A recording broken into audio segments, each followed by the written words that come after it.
New at 11, WPTV News Channel 5's Michelle Quesada talked with an infectious disease specialist who raises questions about whether health officials are being aggressive enough when it comes to containment. Michelle?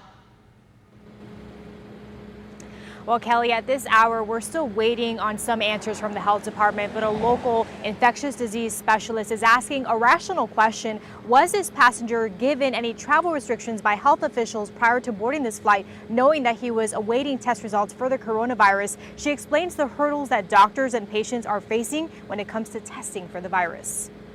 This is what we use for the coronavirus. Dr. Leslie Diaz shows us the plastic test tube and sterile swab kit that's being used to test for coronavirus. She says getting her hands on those hasn't been an obstacle. What has been is learning what to do with the samples. You have to package it correctly, and that's what's missing.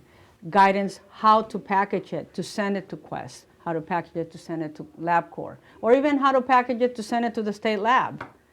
Now is when they're giving us the direction of how to do it. Dr. Diaz, an infectious disease specialist in northern Palm Beach County, says protocols at hospitals have been much more defined, but questions if health officials at the state and county level are doing enough when it comes to containment, specifically after a passenger aboard a JetBlue flight that landed at Palm Beach International Airport tested positive for coronavirus, and other passengers on board were told they could go home and monitor themselves. If we're quarantined cruise ships, why are we not doing the same for planes in this particular situation? Dr. Diaz says this is concerning after recent reports reveal tests led by U.S. government scientists show the virus can live in the air for several hours and on surfaces for up to 3 days, even though researchers say it doesn't prove anyone has been infected this way.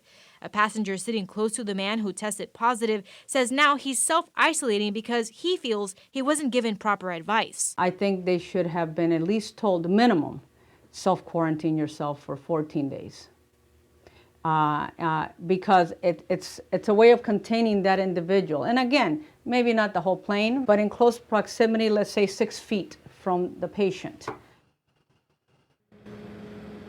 Passengers say the man infected was wearing a mask and wasn't coughing during the flight. JetBlue says any passenger who is sick, thinks they may have coronavirus, or are awaiting test results for the coronavirus should not travel until cleared by a doctor. Now, if you want to see more of our interview with Dr. Diaz, you can go to our website, WPTV.com.